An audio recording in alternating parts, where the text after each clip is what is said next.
Барлықтарыңызға сәлем. Бүгін кешегі сабақтың жалғасын жалғастырамыз.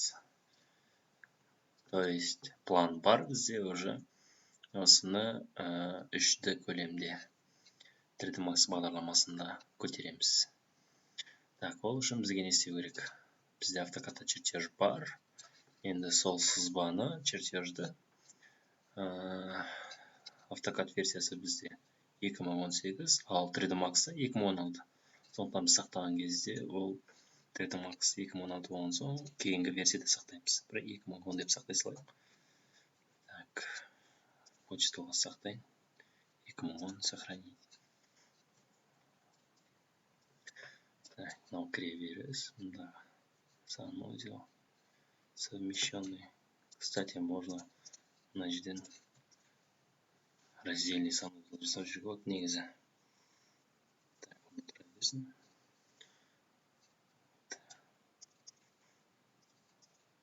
Копировать, жылжытамыз. Кеше сосын алдыңғы сабақта мынау қолды қалай шығатынын түсіндірген жоқ. Бұл мышканың колесикасына дөңгелек прокрутка дейді. Колесикасын басқан кезде осындай қол захват болады. Бұлай жылжытуға болады. Сосын клавиатурада Enter мен пробел бір функцияны атқарады. То есть кез келген нәрсені, мысалы отрезок сыздық, былай қарай жылжыттық. 5 метр дейік. Enter бастық. То есть от это бір неді көрсетейін. Отрезок, например. Бастыңыз, кез келген жерді бастыңыз, жылжыттыңыз, размер жазасыз 3000. Сосын Enter немесе пробелді бассаңыз, тағы да арғай жалғастырасың ба деген сияқты. Тағы бір рет Enterді бассаңыз, осы жерден тоқтайды.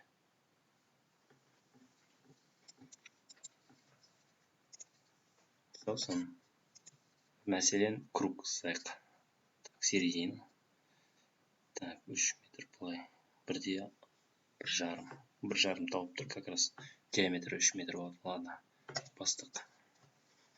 Пробелді басамыз, то есть Enter немесе пробел, без разницы. Мен пробелді көбірек басам. Пробелді басамыз.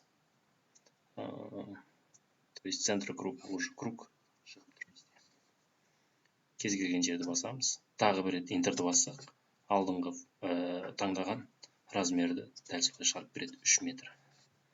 То есть былай тексеріп көрсек болады. Ұшынан ұстадық.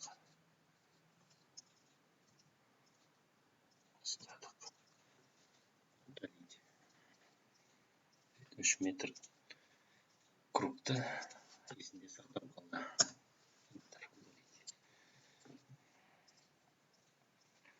Так, бізде 3D Max қосылды. 3D Max бағдарламасында да интерфейсі өзіндік ерекшелігі бар. Бұл жерде 3D болғандықтан жұмыс жасау кеңістігі сразу 4-ке бөлініп тұр. Жоғарыдан қарағанда топ, шетінен қарағанда, шеттен емес, алдынан фронт, алдынан қарағанда, және сол жақтан қараған кезде. Так, бізге қазір автокадтағы мына чертежді 3D Max'қа салу керек. Так, жұмыс жасау барысында мен де осыны түсіндіре беремін. Инструменттер қалай қолданылу керек екенін. Автокадтан 3D Max'қа планды салу үшін бірінші дұрыстау керек нәрсе ол өлшем бірлік. Автокадта миллиметр, ал 3D Max'та американдық әртүрлі нелер бар, өлшем бірліктер. Customize деген мынау жоғары жақтағы менюда тұрады. Кіреміз ішіне. Unit Setup кірдік. Мұнда метрлі система болу керек. Егер сізде метр емес, басқа өлшем бірлік тұратын болса, мұна жаққа кіреміз. System Unit Setup, ішінен миллиметр таңдаймыз. Көрдіңіздер ме, мынау американдық жүйелер. Мынау миль, миллиметр, сантиметр, метр деген сияқты. Бізде миллиметр тұру керек. Окей, бастық, окей. Так, жұмыс жасау кеңістігі, кез келген кеңістікке басқан кезде ол активный болатын болса, сол кеңістік сары немен қоршалып тұрады былай. сызықпен белгіленіп тұрады. Бізге топқа өту керек. Alt W батырмасын басатын болсақ, мына нені кішкентай жұмыс кеңістігін үлкен қылып ашып береді бізге. Alt W. Alt W-ды қайттан басатын болсаңыз, W дегенде double V. Alt double V. Қайттан басатын болсаңыз, қайттан кішірейді. То есть, менде топта жұмыс жасаватын болсам, төбесінен қарап планды жасап жатсам, маған мұның үлкен болғаны керек, сондықтан Alt W. Егер көтеріп жатқан кезде, мынау кеңістікте көбірек жұмыс жасайтын болсам, осыған ауысам да, бір рет басам пустой жерге. Немесе мышканың колесикасын бассаңыз, ол да выделить етіледі, сары болып. Alt W кіреміз. Alt W мен қайттан шығамыз. Так, бізге енді планды кіргізейік. Топқа өтем ол үшін. Алыстатам. Менюға кірем, мына жоғары жақтағы 3D Max'тың. И импорт. Импорттың өзі. Рабочий столда менде мынау план екінші сабақ курс. Аштым, кіреді. Ештеңе түртудің қажет жоқ. Осы жерде дәл осылайша бере беруге болады. Өйткені ол автокадта бізде миллиметр болды, 3D Max'та тоже миллиметр. Так, біздің сызба және 3D Max'ның өзінің сеткасы автокадтағыдай кешегідей шығып тұр. Маған сетка мүлдем ұнамайды. G-ді бассам өшеді. Ағылшынша G деген кнопканы бассам өшті. Так, енді бізге бұны 3D Max'ның түсінетін сызбасына келтіру керек. Ол үшін жоғары жақта мына магнитный сурет тұр. 2:5 деген тұру керек. 2:5 деген snaps to привязка. 3D автокадта кеше алдыңғы сабақта үйреткен кезде ол 3D Max'та привязка көрсетіп тұрған. Егер қазір жаңа түсінбей тұрсаңыздар, негізі алдыңғы сабақты көріңіздер. Қалай жасап жатқанымыз. Алдыңғы сабақта біраз нәрсе түсіндірдім. Привязканы басып қоямыз, қосылды. Немесе S деген кнопканы бассаң, автоматты түрде өшеді. Горячий клавиші дейді. Жылдам доступ болу үшін пернетақтада S деген кнопканы бастым, қосылды, бастым, өшті. Егер сізде өш немесе басқа нәрсе тұратын болса, 2:5-ке келтіру керек. Ол үшін мышка кнопкасын басып тұрасыз, мынандай шығады. Сосын не 2:5 деген ортасын тыңдайсыз. Негізі стандартный режимде 3 деп тұрады. 2:5-ке ауыстырып алыңыздар.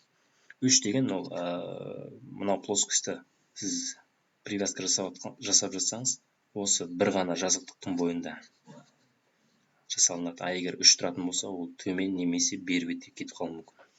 Біз қазір мына чертежіміз мынандай плоскостьті, то есть мынаны белгіледім, жылжыту, shift-ті басып тұрам и копиясын создать етем. Жоғары жақтан қарағанда былай тұру мүмкін, сіз бірақ привязка жасаған кезде астына, үстіне жабысып кетуі мүмкін. Сонда сызықтар былай қиысық болуы мүмкін. Бір жазықтықтың бойында жату керек бізге. Так, жоғары жағын дәлдетеміз. Ендеше бастадық. 2:5 привязка тұру керек. Сосын екінші жақта, мынау оң жақта свитіктер тұр. 3D Max'ның основной жұмыс жасайтын свитік осы жерде. Жоғары жақта так, мыналармен жұмыс жасаймыз. Жылжыту, айналдыру, масштаб. Осы үшеуі ең көп қолданылатын. Потом 2:5 мынау привязка, потом айналдыру привязкасы. Осы екеуі. Осы екеуі және мынау үш құрал. Мынау выделение, ол настройкасы оңай, оны түсіндірем да жұмыс барысында. Сосын мына жақта меню create создавать. Мына жерден примитивный заттар шығаруға болады. То есть мына геометрия, то есть көлемді геометрия. Мынау сызықтар. Мында домалақ тұр. Төртбұрышты мысалы. Боксты бастым. Привязканы қостым. Былай істедім. И жоғары қарай тартып отырмын. Көрдіңіздер ме? Мында значение өзгеріп отыр. 1000 минус жоғары қарай. Былай кетсе асты қарай кетіп отыр. Оңға қарай кетсе жоғары қарай.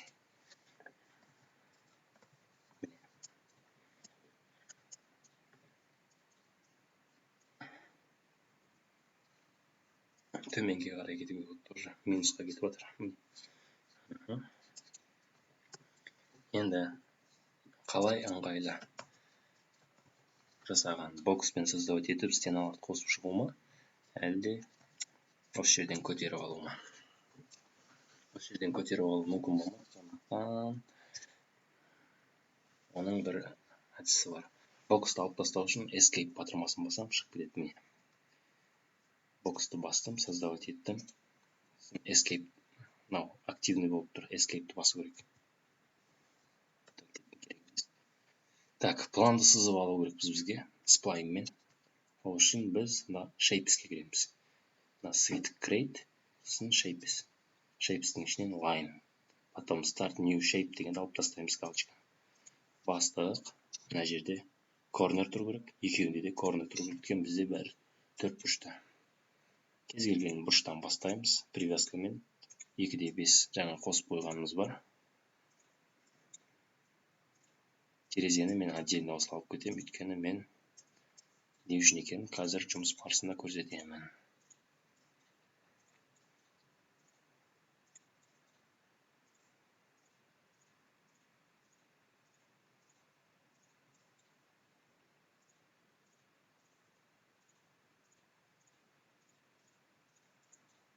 Әрбір бұрышты сызып шығамыз. Привязка өзі автоматын тауып алады. Көріп тұрсыздар ғой, 2/5. Привязка қосып қойғанбыз, сразу тауып тұр. Және лайндап қажет жоқ, бұның барлығы бір жазықтыққа жетеді, то есть түзу болады.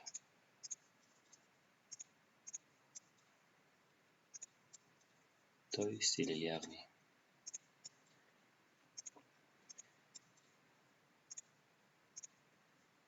Так, сплайнды жабу керек па деп сұрап тұр. Иә дейміз.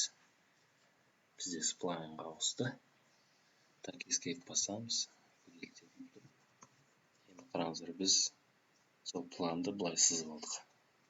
Так, Ctrl-Z, отмена действия. Бізде сол жазықтыққа жата берген дұрыс. Одан кейін convert, мышканың оң батырмасын басып, convert to editable poly басамыз. Конвертация жасаған кезде сол сызған жаңағы сплайн белгіленіп тұру керек. Так, editable poly ауыстырдық. Ауыстырған кезде модификация ашылып кетті. То есть жаңағыдай кеше автокадта болды ғой. Рисование, потом редактирование. 3D Max'та дәл сондай. Мына жақта создавать, екіншісі соны редактировать. Editable. Полигондық редактирование. Полигонное редактирование. Біз 4-ке полигонға өтеміз. Ctrl-A барлығын белгілеп алып түгелдей. Міне. Ctrl-A белгілеген кезде қызыл болып тұрады белгіленген нәрсе. Сосын extrude жасаймыз. Extrude'ті басқан кезде шетіндегі экструдтың өзін емес, шетіндегі settings настройкамен соны басу керек. Батырмамен бастық, ондай шығады бізге. Біріншісі сол толықтай полигонның барлығын көтеру керек па, групповой көтеру ма, әлде тек қана бөлек полигонға көтеру ма деп сұрап тұрады. Біз групповойды. Мына екеуінің разницасы бар, by polygon, local normal деген. Local normal кейін өзі түсіндіре бастайды. Осы объекттің до конца бітіргенге дейін осының разницасын, айырмашылықтары неде, қайсысын қай жағдайда пайдалану керек екенін түсіндіремін жұмыс барысында. Так, бізге үйдің қабырғасын көтеру керек. Обычно стандартны 3 метр биіктік болады. 3000. Галочканы басам. Одан кейін тағы бір рет галочканы басам. Так, escape басам. Выделение снимать ету үшін. Белгілеп алдық қой, қазір активный тұр. 4-ті бассақ та өзі снимать етіледі. Так, бізде уже кешегі сызылған нәрседен 3D объект бар. Енді бізге қырын көріп тұру керек, ол үшін біз F4 батырмасын басамыз. F.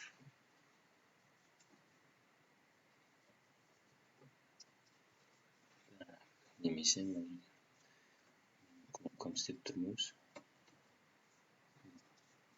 Реалистик, мында шейдет қосайық. Так, давай уже